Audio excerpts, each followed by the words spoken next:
Sir, first of all, I would like to appreciate Dr. Harichandra Kamali and the entire team of Gita for Life for organizing this event in collaboration with Learning Planet Institute and UNESCO.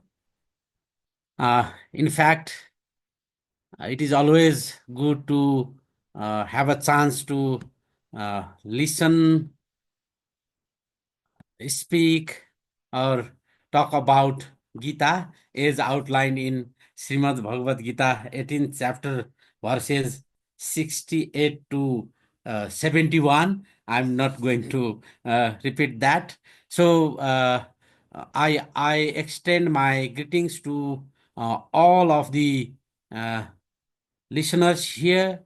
And yeah, as per our discussion, the topic given to me was enhancing strong institutions teachings from Gita. So let's swiftly go to that. Okay, of the sustainable development goals, the goal 16 is focused on peace, justice, and strong institutions.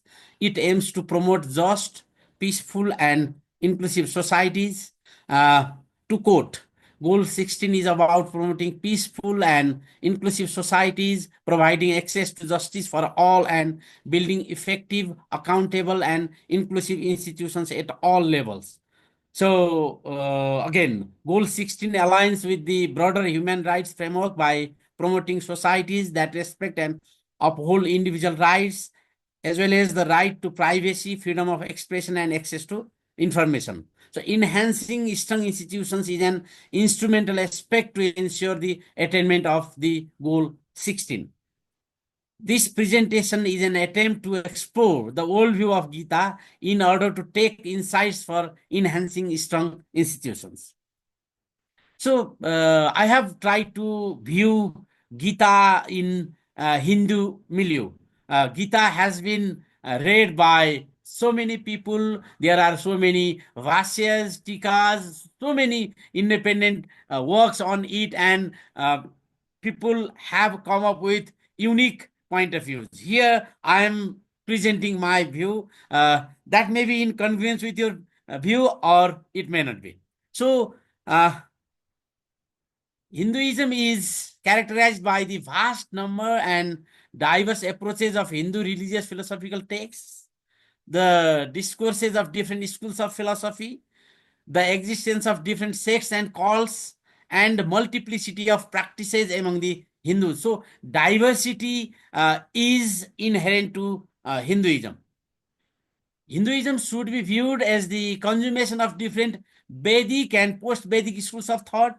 Obviously, it is rooted to the Veda, but it has incorporated so many things that come from post-Vedic sources. So, from extreme spiritualism to extreme materialism, and as custom, rituals, and traditions that have acted and reacted upon each other, giving rise to a sense of oneness. There is diversity, but there is some sense of oneness. Okay, we are Hindus, like that. The philosophical foundation of Hinduism is based on both Vedic and post-Vedic schools of philosophy. It encompasses insights from the six classical mainstream philosophies, namely Samkhya, Yoga, Nyaya, Vaisheshika, Mimamsa, and Vedanta, as well as many latter-day schools of thought. In fact, Hinduism is still evolving due to its statodynamic nature, and a new wave of the spread of Hinduism across the globe can be observed. So the traditional Hindu families, they are not the only stakeholders in this regard. For many new generation Hindus, Srimad Bhagavad Gita, simply Gita, may be the primary resource to identify themselves as Hindus. Hinduism has vast resources, we discussed, but for many, Gita may be the primary resource. And there are many others who have been studying Gita, though they are not identifying themselves as Hindus. So, talking about Gita is relevant in contemporary society. So, if we go to the worldview of Gita, then in congruence with Hinduism, I see it builds on the very concept of patrata and adhikar bheda. Patrata is individuality, the existence, who I am, who you are, for what I am here, what I shall do, and what is the relationship with others, all these things. And adhikar bheda is all about like karma, bikarma, akarma, all rights, duties, all these things. And I have referred to insights from Gita 12th, 14th, 16th, and 18th chapters. And there is the background of varna and ashrama. The very meaning of varna and ashrama may be different for different people. It may vary across the time, but no one can deny that Gita has its foundation on the very concept of varna and ashrama. Gita chapter 4 verse 13, chapter 18 verses 41 to 45, and others are relevant in this regard. So, and very interestingly, Gita talks about the blood relation and mantra relation. And we can take insights from Gita first and second chapters, and it emphasizes on the mantra relation. So it doesn't have scope for ethnocentric identity politics. Rather, it is always goal oriented, guided by the let us say mantra, or the vision for what we want to achieve. So, and there is dynamics of individual, family, extended family, what is called kutumba in Sanskrit, society, state, and beyond. It may not discuss these entities just like Kautilya Arthashastra, but we can infer the insights for all these aspects as well. So, and karma, bikarma, and akarma in a continuum. Gita chapter 4 verse 17 can be referred here. So we shall understand karma, we shall understand bikarma, we shall do karma, we shall refrain from bikarma, but while doing karma, we shall have the let us say mentality of akarma. So, and what Gita emphasizes most is triumph of dharma. All in a way, all of the Gita, not only Gita, the whole of Mahabharata, and if we generalize, the whole of Vedic system is in fact for the triumph of dharma. And for the triumph of dharma, we shall do karma according to swadharma. So there is concept of sadharana dharma, there is concept of vishesh dharma, and in essence, one shall understand the very concept of swadharma and abide by it. And in Hinduism, irrespective of all sects, all philosophies, this is the common thing: three dimensions and four goals of human life. Three dimensions of life means Adi Bhautika, Adi Daivika, and Adhyatmika. What is physical, what is mental, and what is spiritual, to make it easier to understand. And what we shall achieve? We shall achieve dharma, artha, kama, and moksha. Of them, dharma is the pre-qualification. And having dharma with us, then we shall be able to artha, kama, and moksha.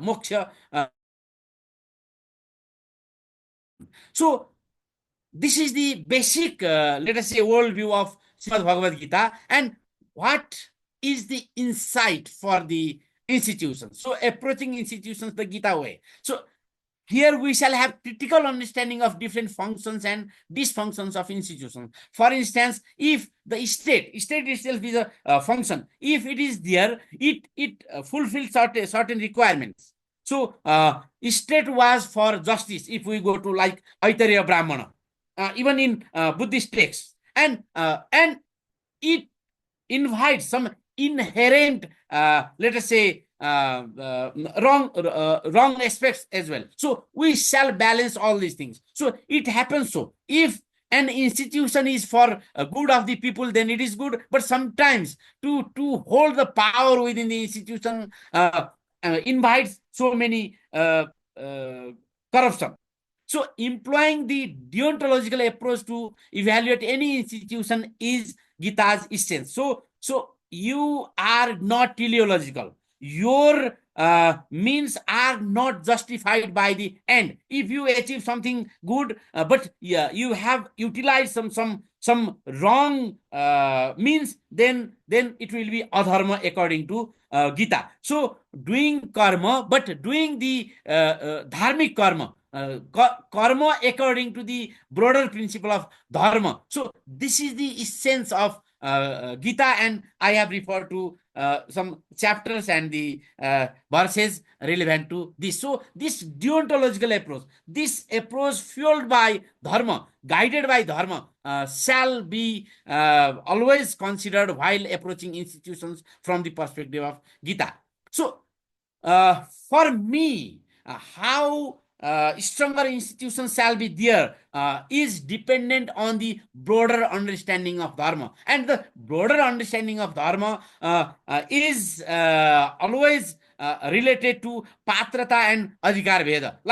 Like individuals, even in the modern legal system, institutions are individuals. Institutions are persons. They also can enjoy all the rights, and they are responsible for all the duties of any let us say individual human being. So this is considered in Gita as well. So institutions have patrata, and relevance of Gita, chapter 12 verses 13 to 20, chapter 14 verses 22 to 25. Also the concept of daivi sampada, divine nature, like individuals are divine nature, and contrary to that, institutions also may be of daivi sampad or contrary to this, as envisioned in Gita chapter 16, and patrata is envisioned in Gita chapter 18 verses 51 to 53. So they are mentioned there for individuals, but that can be generalized to the institutions as well. And institutions have adhikar veda. From legal point of view as well, they have scope. How far they can do, they can go, what they can do, all are defined by laws. Like that, the inherent laws, inherent principles of dharma also does that. For instance, karya karya, kartavya akartavya continuum is envisioned in Gita chapter 16 verses 23 to 24. So institutions also have rights and duties from legal point of view, from the point of view of the dharma as well. So Gita's notion of karma yoga, with special reference to Gita chapter 2 verse 47, followed by insights from chapters 3 to 5, and emphasis on Gita chapter 18 verses 45 to 48. So to save time, I haven't gone to the verses in detail. I have just referred to them. So institutions shall be facilitator to individuals for the attainment of the Purusartha Chatushtaya. So if institutions are there, they shall be facilitating, they shall be helping, they shall make conducive environment to the individuals for the attainment of Purusartha Chatushtaya. If institutions hinder that process, then they are worthless, or even they are evil, and they shall be erased, they shall be dismantled. So institutions as an agency of yajna is envisioned in Gita third chapter. Everything from the Gita perspective, in a way we can say, from the point of view of Vedic Hinduism, everything we do or we shall do is a yajna. And what institutions do, they also shall view that as their yajna. And individual's ultimate goal is envisioned in Gita 18th chapter. So when we reach to Gita 18th chapter, so that moksha is the ultimate goal. And obviously avidya mritim tirtva vidya mritam asnute. So artha kama shall be there, and in continuum moksha shall be the ultimate goal. So for me, as a communication theorist, the most essential verses from Gita are these. So all are let us say foundation for these. So Krishna says, itite jnanam akyatam guyat guyataram maya bimrisya etat asesena etha ichesi tatha kuru. I have told you everything, I have let you know everything. You have experienced so many things. Now you are to decide what you are going to do. And what Arjuna says, Nasto moha smritir labda tot prasadan maya chuta istitosmi gata sandeha karisye vatanam tava. Now I have attained the patrata. Now I am free from all limitations. And what you are telling, what is your ultimate message that I will do? And what is that ultimate message? So for institutions, enhancing strong institutions requires pertinent understanding of and functioning of dharma, patrata, adhikar bheda, and karma yoga. So the field of application may be different for a yogi doing meditation, and for a manager, let us say, managing things for the institution. The immediate works done by a teacher and a CEO of let us say a multinational company may be different. But if we go to the principle, all of them shall abide by dharma, they shall understand patrata, they shall understand adhikar veda, and they shall work accordingly. So institution's strength is enhanced by the fulfillment of its swadharma. So for me, the ultimate education that Krishna said, I have told you everything. Now you can do whatever you want, is swadharma. And since Arjuna now he thinks he has understood Swadharma, and that is why he says, okay, you have taught me Swadharma, and I will abide by this. And institutions shall know for what they are instituted, what are the objectives, to whom they are going to serve, and for what goal. And that is Swadharma for them. So enhancing stronger institutions is based on their understanding and proper functioning of Swadharma according to Gita. This is what I wanted to share with you. Thank you. Namaskar.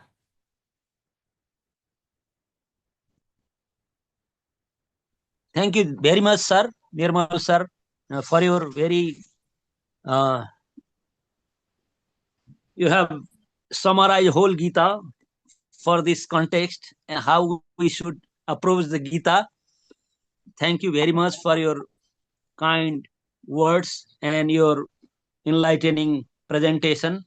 Now I would like I would like all the participants, if they have any questions, queries in this regard with any of our speaker, they can ask their questions directly with the speaker, or they can send their questions in our message box. If anybody, if any one of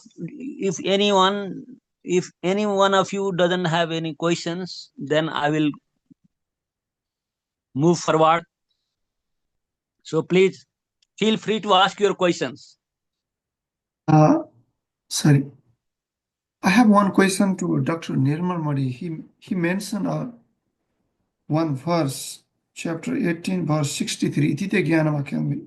He clearly mentioned in detail that he understand the Shodharma. He explained everything, and he told, now you have freedom to do, think of it, everything. But in the next one after another, like verse 66, Krishna told, Sarva dharman parityaja mamekam saranam bharja amtu sarva papepya mokshesami mahasya. Now surrender on me. Quickly initially he say, okay, think of it, do it, and you will realize everything like that. And later on he say, yeah, surrender on me. How we can connect those two verse, Dr. Nirmal Mani Adhikari sir? So thank you.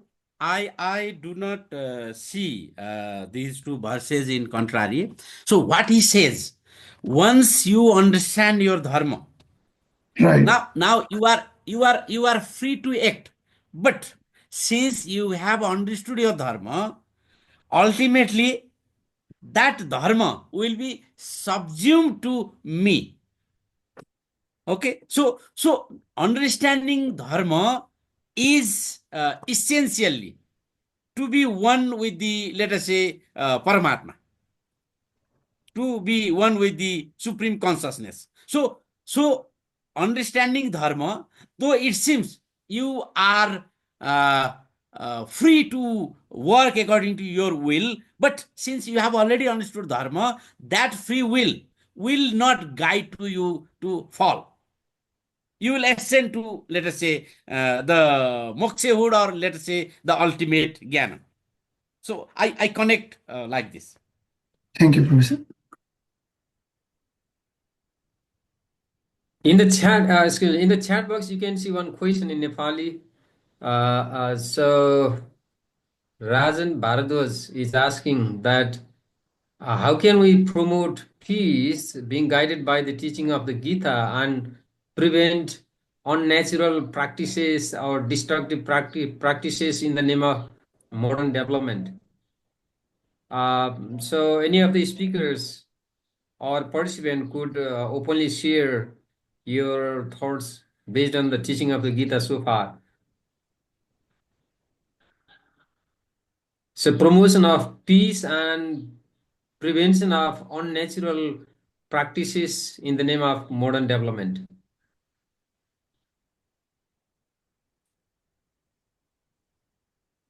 ल कसैले बोल्दै हुनुहुन्छ? हजुर निर्मलजी हजुर ल भन्नु उच्चतम योगीजी। उच्चतम भवानेव उपयुक्त पात्र उच्चतम बोल्नुहोस् हजुरले। अब गीताको दृष्टिकोणमा चाहिँ मैले यो नेपालीमै दिएँ। गीताको दृष्टिकोणमा शान्ति भनेको चाहिँ यो कार्पेट पनि फोहोर लुकाउने जस्तो होइन के। शान्ति भनेको चुप लागेर बस्ने, अरूले भनिहाले म यो मानिहाल्छु भन्ने शान्ति होइन।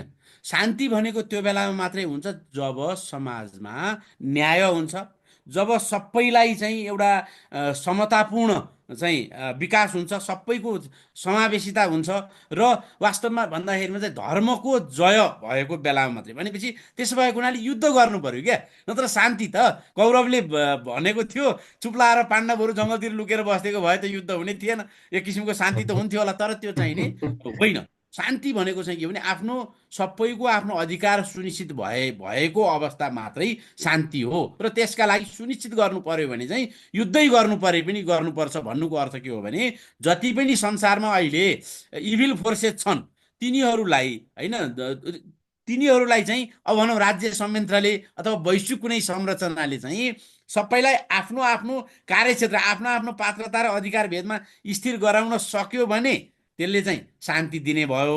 अब व्यक्तिका रूपमा चाहिँ हामी आफूले आफ्नो कर्तव्य अकर्तव्य होइन के हो भन्ने बुझेर त्यो अनुसार गर्नेले पनि दिने भयो। अब तर गर्न सकेन भने सबैले व्यक्तिले त गर्दैन, गरे अब त्यो नगर्नको लागि चाहिँ त्यहाँ एउटा चाहिँ नि नियामक निकायको रूपमा भनौँ न सामाजिक संस्थाहरू, अब राज्य आदि इत्यादि चाहिएको त्यो भएर हो। त्यसो भएको हुनाले शान्ति आउने भनेको चाहिँ एउटा आदर्श रूपमा भन्दाखेरिमा चाहिँ प्रत्येक व्यक्तिले आफ्नो धर्म बुझेर आफ्नो आफ्नो कार्यक्षेत्रमा रहेर म छु, म जस्तै अरू पनि छन्, त्यसो भएको हुनाले मैले केही कुरो चाहिँ बढी अतिक्रमण गरेँ भने अर्काले पनि गर्छ भन्ने बुझेर सहअस्तित्व सहकार्यमा गयो भने चाहिँ शान्ति हुन्छ भन्ने कुरो गीताले चाहिँ हामीलाई त्यो बताउँछ। हजुर, यो आफैमा एउटा व्यापक विषय सन्दर्भ हो। यसबारेमा तमाम बहस होइन समय हुन सक्छ। प्रश्न र यो जिज्ञासा र यो